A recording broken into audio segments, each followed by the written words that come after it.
তো চলে আসলাম রান্নাঘরে। তো রান্না এটা কি, এটা হচ্ছে কালিম্বাউস মাছের ডিম। আর এই কালিম্বাউস মাছের ডিমটা আমি ফ্রিজে রেখে দিয়েছিলাম, আর আমি পিস পিস করে কেটে নিয়েছি। একটু শক্ত হইলে কাটতে কিন্তু সুবিধা হয়। তো আমি এখানে পিস পিস করে সম্পূর্ণ ডিমটা কেটে নিয়েছি। কালারটা দেখেন কত সুন্দর।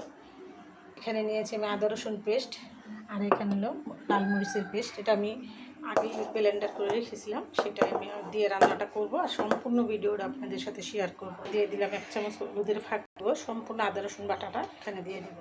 এখানে আমি মশলাটা দিয়ে দেবো।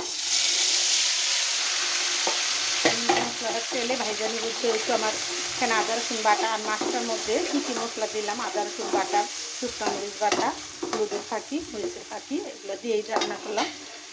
দেখতে থাকি। দিয়ে দেবো এখানে স্বাদ মতো নুন। আর এই নুন বলার কারণে আমার 10টা নেকি হইল।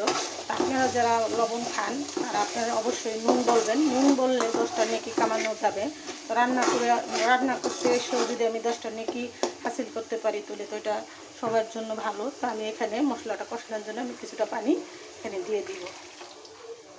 মশলাটা ভালো করে 10 মিনিট কষিয়ে নেব।